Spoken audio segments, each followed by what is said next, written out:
দর্শক, কিছুক্ষণ আগে ইসলামী আন্দোলনের সাথে বৈঠক করেছেন বিএনপি মহাসচিব মির্জা ফখরুল ইসলাম আলমগীর। আমরা সেই ব্রিফিং এর কিছুটা অংশ এখন একটু দেখে আসতে চাই। মির্জা ফখরুল ইসলাম আলমগীর আমরা আলোচনা করেছি। এই আলোচনার যে আমরা মোটামুটি একমত হয়েছি যে বিষয়গুলোতে, এই বিষয়গুলো আমি আপনাদেরকে পড়ে শোনাচ্ছি।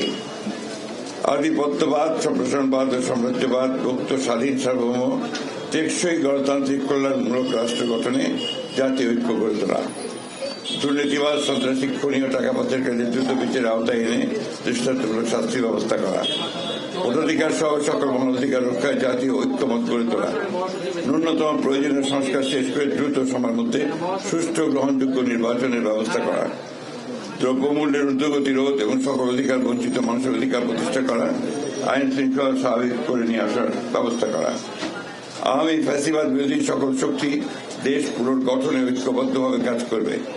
ফ্যাসিবাদ বিরোধী শক্তিগুলো আগামী একে অপরের বিরুদ্ধে আঘাত করে কথা বলবে না। আগামীতে যাতে আমেরিকার মতো আর কোন ফ্যাসিবাদী শক্তি ক্ষমতায় আসতে না পারে, সে ব্যাপারে আমরা রাজনৈতিকভাবে ঐক্যবদ্ধ থাকব। ইসলামী শরিয়া বিরোধী কোন সিদ্ধান্ত নেওয়া হবে না এবং ইসলাম বিরোধী কোন কথা কেউ বলবে না। প্রশাসনে এখন বিদ্যমান আওয়ামী ফ্যাসিবাদের দোষদের দ্রুত অপসারণ করা, এই ছিল আমাদের মোটামুটি আলোচনা করে এই বিষয়গুলো আমরা